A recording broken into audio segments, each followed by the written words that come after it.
Pada video ini saya akan menjelaskan mengenai China versus the US shifting hegemony.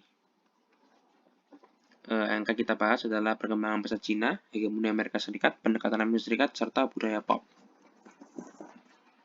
Perkembangan pasar Cina ini ditandai oleh tahun 1979 di era kepemimpinan Deng Xiaoping. Mereka membuat sebuah kebijakan open door policy yang akhirnya membuka Cina, perekonomian Cina kepada investasi asing, sehingga mereka dapat mengembangkan perekonomian mereka dengan dengan bantuan investasi asing ini. Perekonomian mereka akhirnya merasakan economic boom. Mereka akhirnya saat ini menjadi ekonomi terbesar kedua di dunia. Hal ini sendiri juga dari keuntungan dari SDM mereka yang sangat banyak.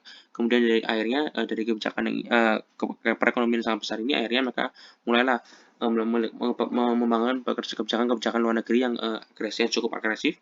Itu seperti kebijakan Belt and Road Initiative yang mereka gunakan sebagai akhirnya untuk sarana menyebarkan pengaruh mereka melalui pinjaman-pinjaman dana kepada negara-negara miskin dan berkembang.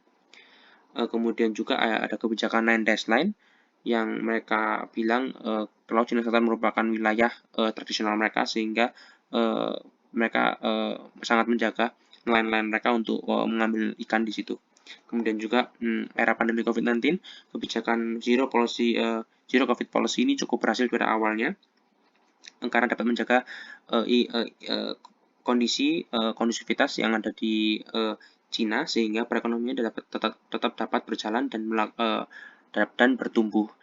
Tapi belakangan ini di virus-virus yang karena keluar virus varian terbaru, terbukti ternyata kebijakan ini memiliki kejelekan, di mana jika mereka menginginkan zero COVID, tapi itu sangat susah, sehingga mereka sangat sering melakukan lockdown di kota-kota yang mereka miliki.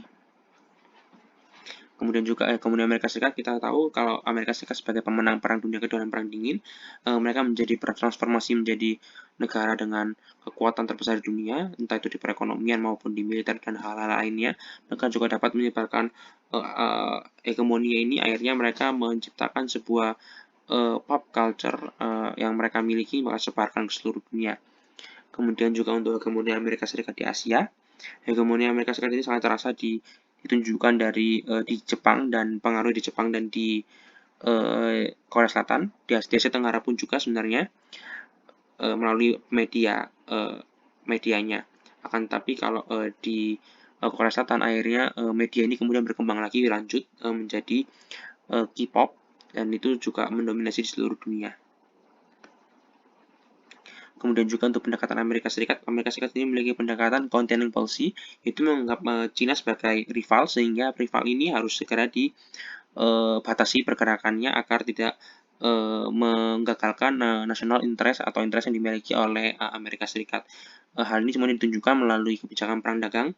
Mereka memberikan tarif impor kepada banyak barang impor dari China, yang akhirnya membuat China juga akhirnya membuat sebuah kebijakan tarif impor juga dari produk-produk dari Amerika Serikat, dan juga mereka juga mendorong kebebasan bernavigasi di Laut Cina Selatan. Hal ini sebagai respon kebijakan Nine Dash Line yang dimiliki China, karena menurut Amerika kebijakan ini tidak sesuai dengan rules based order, sehingga Amerika Serikat merasa kalau hal ini harus segera ditegakkan, masalah kebebasan bernavigasi di Laut Cina Selatan.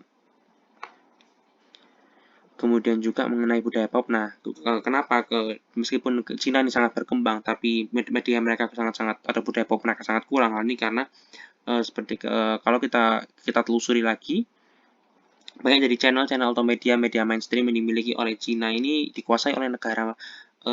Jadi banyak konten itu tidak bisa berkembang karena harus sesuai dengan ketentuan yang negara berikan.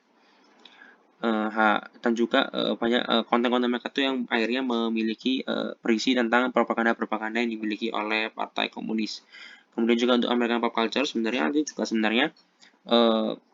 kalau misalnya kita telusuri lebih lanjut, ini juga sebenarnya adalah bentuk dari propaganda dari Amerika Serikat, hanya saja karena Amerika Serikat sudah membentuk image yang baik di masyarakat. Akhirnya American Pop Culture atau propaganda Amerika ini akhirnya juga diterima dengan baik, dan bahkan dianggap sebagai sebuah budaya yang sangat modern.